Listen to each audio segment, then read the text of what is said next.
fellow truck camper owners. Do you have a really hard time getting your black tank fully drained when you're at a dump station? I'm going to share with you a mind-blowing reason why you might be having that issue. It's much easier than using the level blocks. It is friggin' cold, so hopefully you're not as unsmart as we are.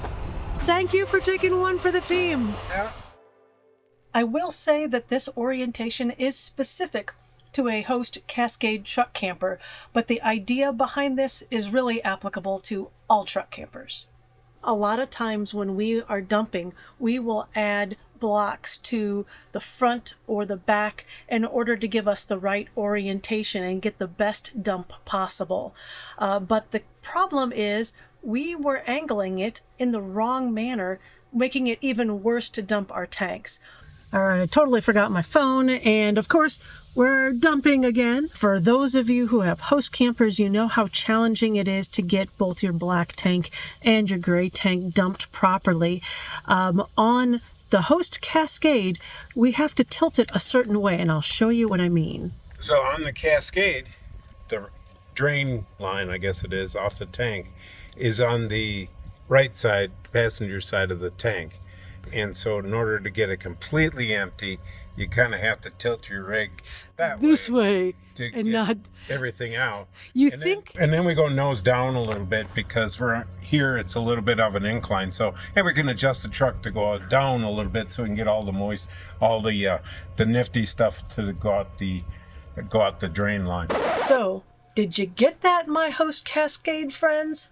This is a key thing. I cannot stress this enough. So I tried to make this a little bit more understandable by creating a little 3D model.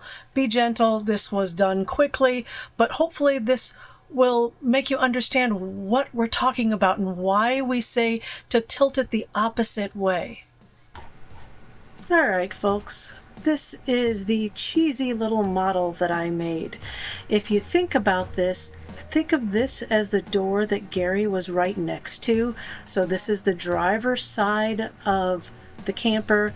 This is the front of the camper over here and the passenger side. So if you're on the outside dumping your tanks, you're kind of looking into this way. So I'm going to rotate this. Don't get too sick.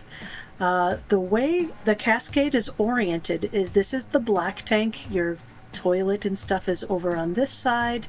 This is the dinette table that you sit on right here. Your bed is kind of over here on the nose cap. So if you notice here, the hose that empties it is on kind of the right side or the passenger side of the black tank, like Gary mentioned. So if I was out where Gary was, again, I'm over by this little opening here, and I would think I would want to lower the driver's side of the truck. This is normal. If I wanted to just tilt the driver's side down, but if you see where those hoses are, the white hoses on the top, that means none of that stuff is coming out of that black tank. So what you really do is have to do something totally counterintuitive and lower your passenger side of the truck, which gets all of that stuff to basically this area over here. But then on top of it, you'd have to bring your nose down so that so all of the stuff is actually going to this side of the tank. I hope this makes sense. We recently got the Kelderman air ride system, and it makes this maneuvering of the black tank so much easier now than what we had to do with those blocks, which is fantastic. So for the black tank, we actually have the left side up quite a bit and the right side down. So now that he's done dumping the tank, I'm going to put it to like normal ride height, and I'm going to just kind of do that as the preset ride. Okay, so why did you want to go back to the normal preset ride? Because the drain line coming out has a bunch of fluid in it still, so Oh, just to make sure we get the remnants I out. don't want a bath when I go to take the hose off. Because the valve is inside, and then so when I let it out, there's about 3 feet of plastic PVC that's got stuff in it. Back to the model.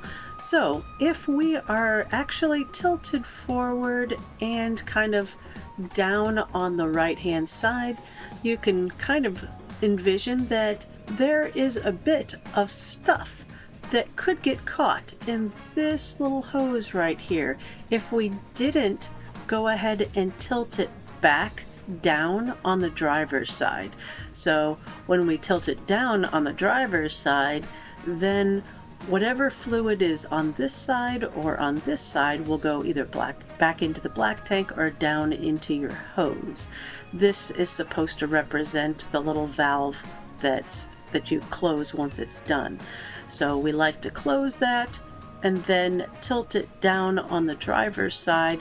This will also help us from getting that bath that everybody talks about. A lot of times Gary will actually take a hose and after this is closed, kind of put water in here and let it go down into that black hose just to kind of clean out remnants so it's just water. So on the gray tank, it comes out the back side of the tank. So now we keep the truck level on side to side. Now we're going to raise it up in the nose so that way we can get the water to all come out. So, because if you don't, our truck angles down at probably a couple degree angle, and so our camper sits at a couple degree angle. And if you're coming to this, like this spot here, it's angled downward, you're not going to get all of the gray water out. So yep. So I'm going to go over there and raise the nose. Normally I would raise those together, but since I'm videotaping, it's a little harder. Gary's going to check to make sure that's enough. You're going to need to drop the rear. Okay. I will drop the rear.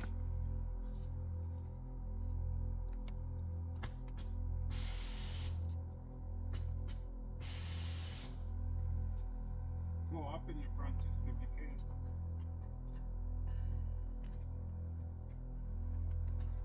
What do you got? 103. Okay. Well, we'll try that. See what happens. And if I had the LevelMate set up properly, this would probably work well. Both of us could be sitting up here and getting that done, but that's still on the to-do list. And then we're gonna reset. Oh. There we go. It's so fun. It's much easier than using the level blocks because then we had to take them in, put them out. Because before we have to raise up the back end to get that tank, then we take them out of the back end and then put them in front to get the front up. So yeah, but this is 100% easier. A lot of times previously, if there was a line, there's no way that you could actually take the time to get those leveling blocks out. So with this system, it doesn't take any additional time. So we can do this at every time that we dump our tanks. Another dump down the tubes. Another daily dump. Well, it's more like monthly dump now. Yeah, it is a monthly dump. I mean, we haven't dumped in a while. I even forgot how to do it.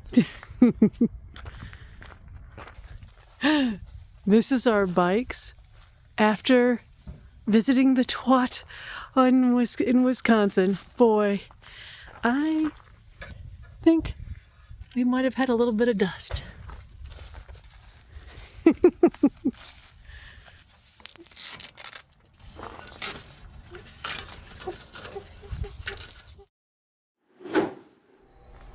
All right, I'm headed outside.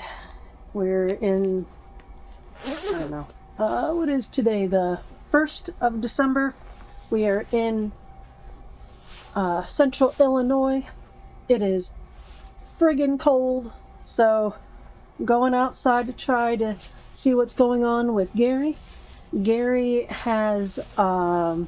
is trying to dump the gray tanks, and it is frozen again, which is frustrating because we had put on some heat tape with a switch that we could turn on to not deal with this thing. We are for another Jocelyn project. We're trying to fix one of those things that we've had issues with. In 10, 20 degree weather or anything below freezing, our gray tank valve freezes. And then I got to go underneath the camper and thaw it out with a hairdryer while we're at the dump station, which, you know, it's no fun.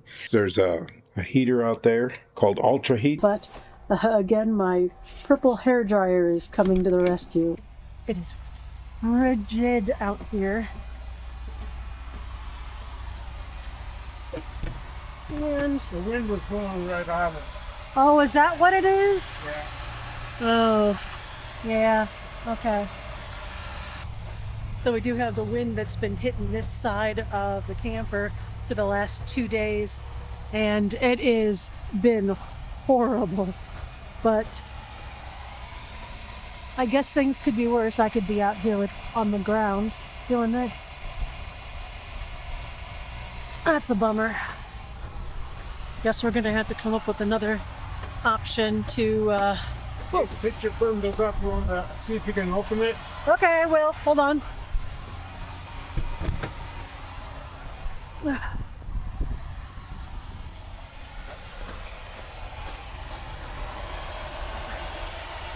Okay.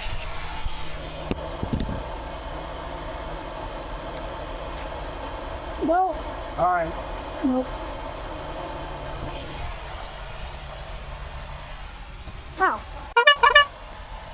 Man, I always hit my head on that stupid thing. Thank you for taking one for the team. Yeah. Awesome. It's too cold outside. Way too cold. Well, since I picked the camera up, I might as well give you an update on things that are cold in the camper. So I've mentioned before that we had put a bunch of rubber stripping on the bottom of our slides in order to help prevent air from getting through there, especially in winter like it is right now. And it has worked very well, and we put this on about 2 years ago. What I'm trying to do is get rid of the foam that we put underneath the slides. That worked very well, but this seems like it'd be a more permanent solution. What I'm using is...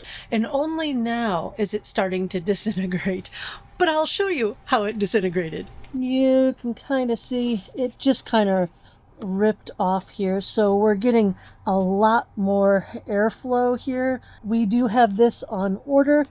I don't know when we're going to be able to do it, but we will definitely be replacing this stuff because it was worth it. So we went back to our original plan as a temporary measure, and that is putting down the foam half-inch foam insulation. And this works really well. Very simple trick to keep that airflow going on there. The only problem is you got to remove them every time you move, and remember to move them. Remember to remove them because you don't want to screw up your slide. How's it going, babe? Oh, Well, hairdryer for the rescue. love this hairdryer. Ain't nothing much. See, we can't give up purple hairdryer. No. Multifaceted tool. It worked, so. I should say for reference here, we are in central Illinois. Day temperatures have been somewhere in the mid-20s, mid to upper 20s, with wind chills in the single digits and teens depending on each day. Yeah, it's been kind of cold lately, and as we're talking about winter things that are not doing great, one last thing is the refrigerator, and to be more specific, the freezer. For some reason, that is causing some problems with it being so very cold outside. Our freezer actually got up to about 25 degrees, which is not good. We were thinking that it might be an airflow issue in there, but it has been getting really cold in the evenings. We can't do much about that besides move, which is definitely the plan in the next day, tomorrow actually. We increased the refrigerator Yeah, it's definitely way full from Thanksgiving and other crap.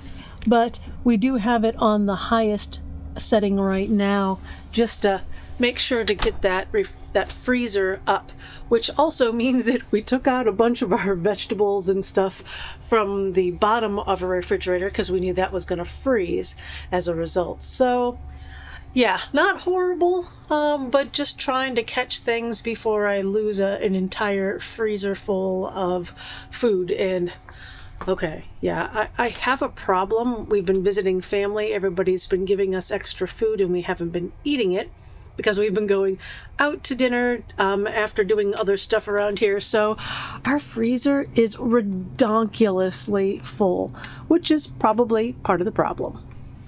No more grocery shopping for this gal. Gotta use what we got.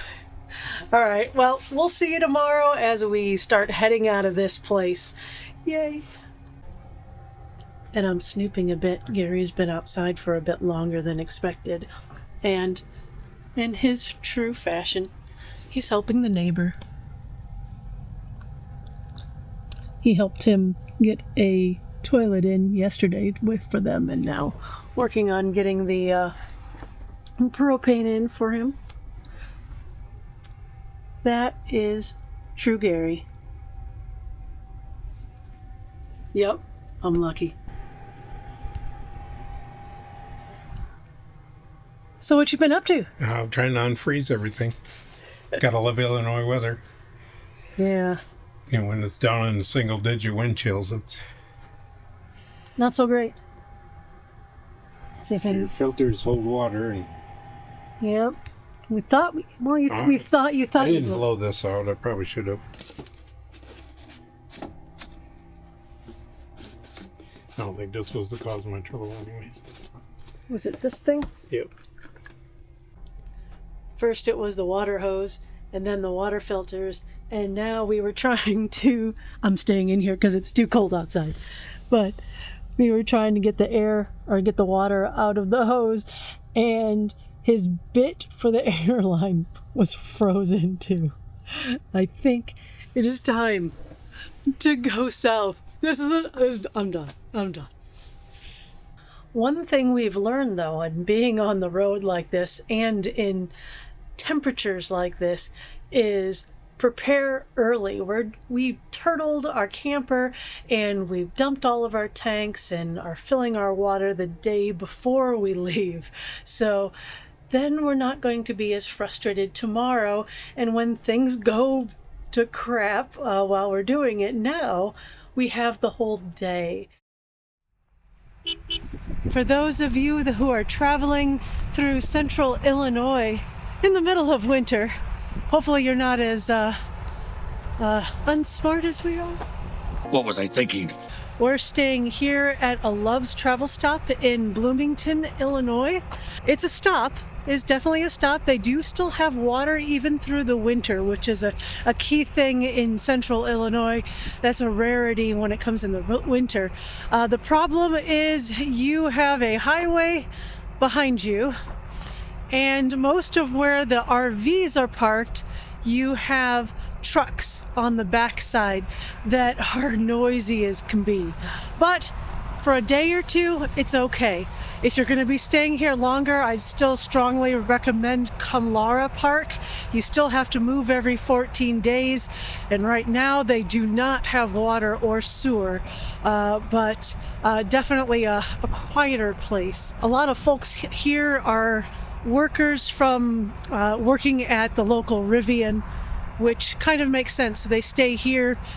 You can stay in a spot longer than a month without any issues since it's private.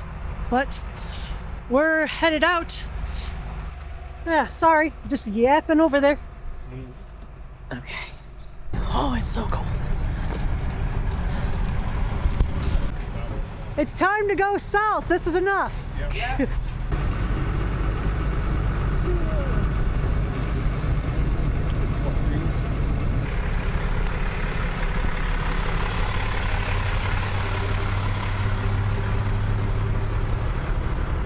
Thanks for stopping by.